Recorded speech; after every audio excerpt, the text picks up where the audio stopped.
അപ്പൊ എന്റെ സ്വന്തം കുഞ്ഞുമക്കളെ, അപ്പൊ കോൾവിൻ ചേട്ടൻ കൊണ്ടുവന്നേക്കണ മക്കളെ നല്ല നറുനണ്ടി സോഡ സർബത്ത് കൊണ്ടുവന്നിട്ടുണ്ട്. അപ്പൊ ഇത് വെച്ചൊരു കിടിലൻ സാധനം ഉണ്ടാക്കാൻ വേണ്ടി കിടിലനാണാ കിട്ടിക്കാച്ചിയാണാന്ന് ചെയ്ത് കാണിച്ച് കുടിച്ചിട്ട് എന്റെ മക്കളോട് പറയാ എങ്ങനെയുണ്ടെന്ന്.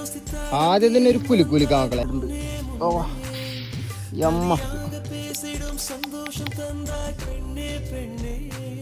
സർബത്ത് അങ്ങോട്ട് ഗ്ലാസ്സിലോട്ട് ഒഴിക്കാം മക്കളെ. മക്കളെ കാപ്പിപ്പൊടി അതങ്ങോട്ട് ഇട്ട് കൊടുക്കാം മക്കളെ. നല്ല കിടിലനായിട്ട് ഇങ്ങനെ സ്പീ ചെയ്യാം മക്കളെ. ഹക്കി എന്നത് കളർഫുൾ ആണല്ലേ മക്കളെ. സ്പൂൺ എടുത്തിട്ട് ഇങ്ങനെ കയറ്റിട്ട് ഇതിങ്ങനെ ഓർക്കണ്ട മക്കളെ. പൊന്തലുണ്ട ചോക്ലേറ്റ് പോലെ ഇരിക്കണ്. മുകളിലുള്ള പത കൊള്ളൂലായിരുന്നു. ഇത് കോൾവിൻ ചേട്ടന് ഇഷ്ടപ്പെട്ടു. അതിന്റെ മുകളിലത്തെ പത കൊള്ളൂലായിരുന്നു. ചെറിയൊരു കയ്പുണ്ടായി.